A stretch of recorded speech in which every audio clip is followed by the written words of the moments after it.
What's up, guys? Good to be back again. I'm Chad Kubanoff. Should you go to culinary school? No, man, I don't think so. I really don't. There's one example that maybe I would say yes to, but for the majority of people, no. It's a lot of money. Like, I mean, maybe you can go to like a local program if you went to a local community college or a short like 6 month stint. But then the other option is just go work at a good restaurant. Like you're gonna learn everything from a good restaurant.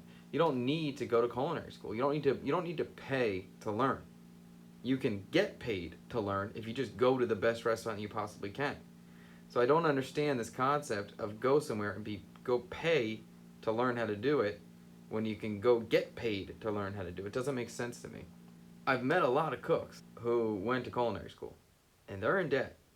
And I really want money to be something that's talked about more in the culinary world, especially in the cook world, because you're not going to make a lot of money as a cook or a chef.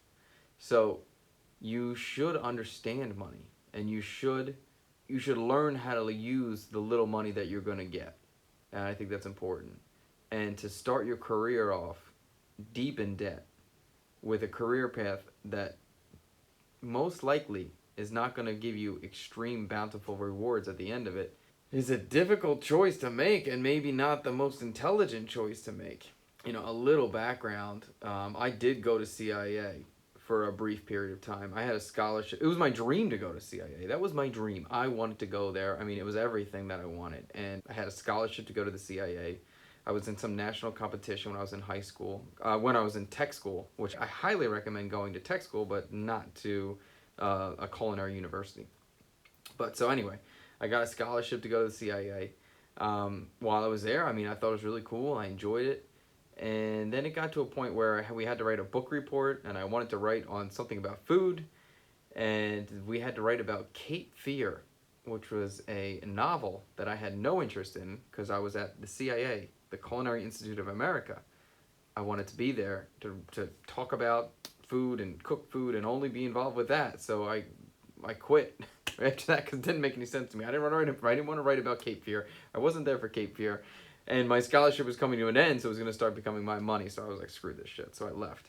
And I moved to New York City, and I started working at Danielle, a restaurant Danielle. And that was the best thing I ever did.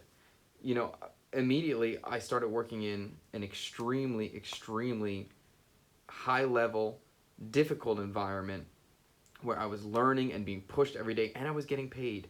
Not a lot, but at least I was making money and not losing money to get that culinary knowledge. So I always recommend that if you want to learn this, if you want to be in this career, just go to the best restaurant that you possibly can and just start working.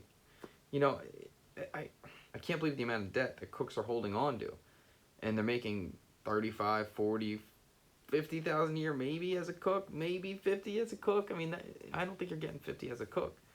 And as a chef, you could get anywhere from 55 to, you can get 100. I mean, it's possible. That's a very hard position to get, that $100,000 position.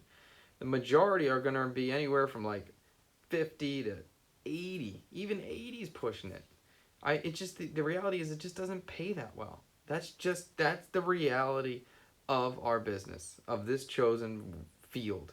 And it sucks, but that's it. So you better learn how to manage your money properly and not start in an extreme amount of debt.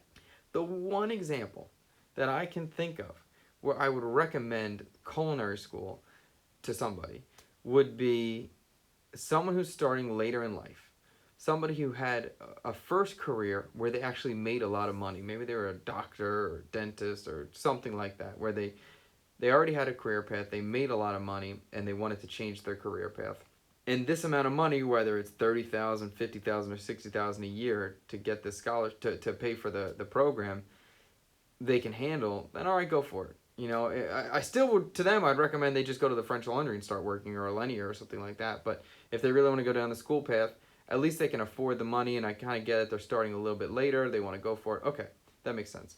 But for any normal young cook, I really don't think it's a good idea. I really don't. And I think there's going to be a lot of people that you talk to, not people that are not in the business, but cooks. Talk to cooks or chefs right now and see what they're going to say, because I think they're going to say the same thing. And as an employer, someone who has hired cooks, many of them, I don't care that you went to culinary school.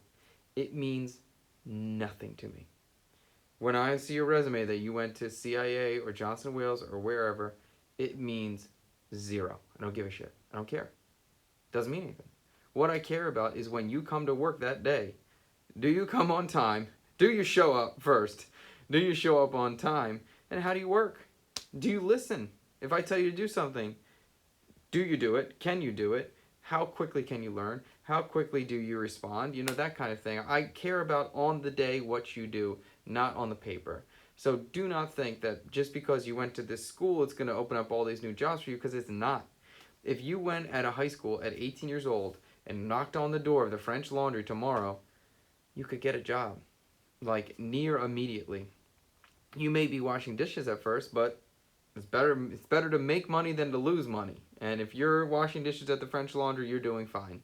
You're going to start looking around, you're going to start seeing, you're going to see how the people work. Eventually you're going to start prepping, eventually you're going to start cooking, and your path will grow from there.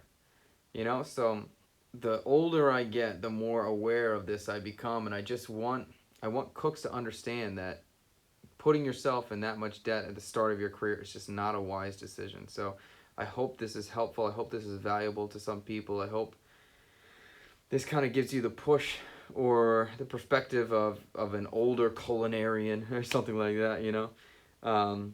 If you guys enjoyed the video, like it, give it the thumbs up. Subscribe to the channel if you want to see some more food, chef content, this type of thing. With this idea that I think culinary school is a terrible decision for young cooks, I'm going to try to make a culinary school on YouTube. That's what I'm going to try to do. I'm going to break down a lot of different techniques and strategies of how I set up my station, how I try to work better, how I try to improve as a cook here for free so that you don't have to go to school.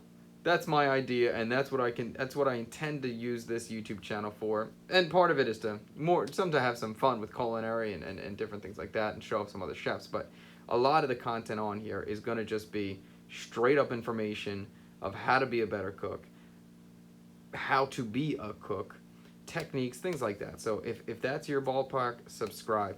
If you have any ideas for videos, let me know. Write it in the comments below. I'm pretty excited to see how this progresses and where it goes. So thanks so much, guys. I hope you enjoyed it. Till next time. See ya.